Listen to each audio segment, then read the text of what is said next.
That's the thing that Aaron is distorting and conflating here, because one of the things we wouldn't do is drugs around the children. Yes, there were drugs in a safe in an ensuite bathroom behind a locked door, or two, as it were, if you will. And when the kids were home, we wouldn't do it. Even if Aaron and April came over, we weren't doing drugs if the kids were there, and we weren't having sex in front of children, because who does all of this stuff? I don't know where they're like, oh, this must have been happening. It's like, you guys are insane. No. Oftentimes my parents lived down in Florida, but they have a lake house really close by, and they were here a lot this past year, because when our nanny quit, they knew we were struggling to keep up with getting the kids to all their stuff, and it was really stressful. And I talked to my dad. I was like, hey, can you guys be up here more to help out?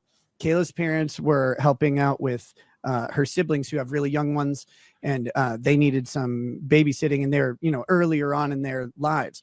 I'm sure your parents were happy that you drug them out of Florida in February to come up to Minnesota. And they like hanging out with their grandkids. They would come up for a week, 10 days at a time, and they'd be like, we'll take the kids, we'll take care of the school, don't worry about it. We got it. So this is like that week. We know that one week where like April and Aaron were at your house for like 3 or 4 days, and they said they were like snowed in. Yeah, you guys could go out to the store and pick stuff up, but they were snowed in and couldn't get home. Yeah. Like, so that would be like during that time, your kids wouldn't be at the house at all. You're saying they would be at your parents. Correct. Like, I can't think of any time where the kids were home where drugs were out and being used at all. Like, because I can say this now. I haven't been able to say any of this for 8 months because I had a legal defense that I needed to exhaust before speaking. I've told the court that the drugs were mine. They were in my possession, solely mine, in a locked safe. I'm the only one who had access to it. That's all true. I brought that safe with me when I left the house. I didn't leave it home. There wasn't an opportunity for like a kid to get into it. It's a little travel safe. It's like this big. That's corroborated by Aaron. He said that you would always bring a safe with you. Yeah, everywhere you go. So people may wonder like about why you do stuff like this. When you're a public person, sometimes you get swatted. We've been swatted several times. I didn't want to be swatted while not home and have the nanny let the cops come in the house to verify that everything's okay. And then the cops decide to start peeking around and find something that makes them want to search for a search or whatever. Like once you consent to a cop looking around your house, they can, and yes, an adult, any adult in your home can give that consent. If they do that, the cops can go all through the house looking around to make sure no one's dying. So I didn't ever want to have anything at home for something like that to happen. Like, wouldn't it be safer to have a locked safe at home? I don't think the cops are going to open your locked safe versus in the car. Like, believe me, they will. They'll like open your locked safe. But a canine would be able to alert to like a safe with drugs in your car if you ever got pulled over or something. I'd be more worried about that. If you look into how canine stuff works, they have to suspect there's drugs in your car. Like the canine indications absent the knowledge of the officer doing the test are 50-50. It's a literal coin flip. Dogs are shit at actually finding drugs. Cops know where people hide drugs, the dogs indicate there, and then the cops look there. Like that's been shown in several studies on law enforcement. So I wouldn't worry. Like I don't get too worried about canine stuff, and they're not going to bring a canine unit up to your car unless they suspect something. But you know, you just have a travel safe sitting in the trunk of your car. Like it's not up with you, and you're not driving intoxicated or anything like that. You're not going to be in any sort of danger. And it's much more concerning of me that like a kid would get into something, or the nanny would get into something, or the police would end up at our house due to something that most people wouldn't have to deal with. It's a different type of concern than a normal human who doesn't get swatted all the time.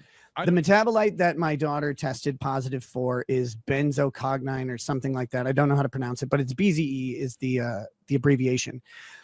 if you look out there, there are studies that show, then the studies on drugs are very limited because they're illegal, but there are studies that show that this metabolite will actually start to form outside of the body on skin in moist, warm conditions, such as on a scalp or in an armpit, something like that. So the metabolite will actually start to form. The next part of this is that when there is an external contaminant, when they get a sample, a hair sample, they wash to remove external contaminants. There's another study out there that has shown that that wash has the potential to actually force two specific substances, which are cobenzocagnine, into the hair follicle as if it came out, or into the hair as if it came out of the follicle naturally. You can look these up. They have been shown, and this is calling into question the methodology of washing, because no one actually asks. Law enforcement does not want to make this accurate. Someone who's not on cocaine at all, you could literally put cocaine on the hair, and in the washing process, it would infuse the hair with coke. That would seem to like discount all hair follicle tests for cocaine. If you could just literally frame someone like that. No one uses hair follicle testing for cocaine in like the private sector. They don't use hair follicle testing for use, because mere exposure can show all sorts of it shows exposure. It doesn't show use at all. So I've got a bit of background in terms of like building algorithms and things and skewing them towards certain angles. So for example, if you've got like this algorithm or a process that's going to go into the medical field, there's nothing that's going to be 100% that gives you 100% result. So you have a choice when you're designing this to either skew towards a false positive or a false negative. Usually, if it's a non-invasive test, they will skew those towards false positives anyway, just to rule out anyone that absolutely doesn't have it. And then that if you test positive on that qualifies you to the next step, which is your actual test. It's like blowing into your blood alcohol level. There's a lot of ways you can get false positives from that, but it's a lot easier to blow into a little thing than it is to go and get your blood drawn, which gives you a much better result, but it's way more invasive. The cops would never set up a stall and be like, everyone who passes through, we need to draw your blood, right? Yeah, it's breathalyzer field tests. The intoxilizer is rather accurate. The breathalyzer that they use at the station, which is a big machine. The field testing ones are subject to all sorts of issues, like pickle juice and stuff, or just temperature. They don't operate in the cold. In Minnesota, it's kind of a big problem. If you get pulled over and it's below 0 Fahrenheit, you should find out what model it is, because some of them, many of the breathalyzers that they use in the field are not accurate below 0 degrees. Some are rated to -20. They're good to rule out people who absolutely don't screen, and then just because you test positive, that doesn't mean you're going to court, right? Then you have to go get a further test. And you say you have footage of 2 police officers touching your daughter's hair with gloves on, or? That's the next part of this. The most frustrating part of this is that the state never came after us. We never got to fight. We never got to test this stuff. I hired an expert. I had to pay him for 2 hearings that the state ended up acquiescing on. We never got to actually fight on this issue, which means it sits out there, and we don't know. Like we want to know. They just said we take it all back and gave your kids back. Is that what happened, or? Yeah, they investigated us for months. They observed us with our kids. We had supervised visitation, then we had unsupervised visitation, but they would check in at any time. This went on for until it finally finished in November. We had a path to everything in August. They finally wrapped up in November, and it was a nice relief. But during the time, they were investigating, they were interviewing people. They did all sorts of medical tests on the kids. They did mental evaluations on the children. They talked to their teachers. They talked to the people at church. They tried to find any evidence that they could that these kids are mistreated. They couldn't corroborate anything. The whole hungry thing. Our house has more food in it than most people will buy in a year at any given moment, because the nanny did the shopping like I did. And you're a doomsday prepper. There's always food in our house, and all of our kids can cook. Like if there was something happened to us, our kids could actually live for quite a while. Hold on. If your kids can cook, how come Aaron had to microwave them SpaghettiOs? He didn't have to microwave her SpaghettiOs. All he had to do was open the can. Yeah. because she was 8 and she had trouble like with the little pop tab thing. Leverage. He's he's so regardless funny. of all of like the thing that seems wild to me is that if this was all leaked, like this wasn't a public document about the cocaine positive test. But Right. and so you'll never be able to defend it. But the thing to me that indicates something's up with it is that the authorities basically had a positive test for cocaine, all these issues of neglect, yet they let the children go back into that environment. So what that tells me is like if what is on there was credible or really cited a problem for them, then they pretty much had you dead to rights and could take the kids away if that was safer for them, but they didn't. And they should have if that was true. Yeah. Like if I knew someone was giving coke to a child, I would advocate immediately for that person to be removed and maybe killed.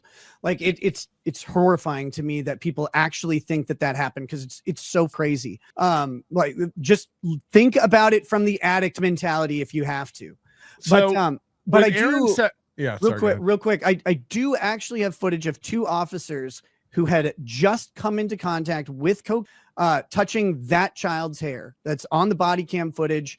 It's not nefarious. It's not a conspiracy. It was a perfectly natural reaction. My daughter was about to leave with her grandparents. We had already been arrested and removed from the scene. None of us knew that this happened until we were able to review the body cam footage. But my daughter was about to leave with her grandparents and she had forgotten her iPad inside. So she ran inside the house, and there's 2 officers in the entryway. One was the deputy chief, I believe, who was kind of just overseeing the investigation. He was mostly standing outside the whole time. The other cop who's there had just come out of the bathroom that they moved the safe into because they took it outside, cracked open the safe. They brought it back into our front bathroom, not the bathroom where they found it. And they were pulling it all out. That cop with his gloves touches my daughter's hair on body cam right after coming out of that bathroom. Like he did not take his gloves off. He didn't wash them.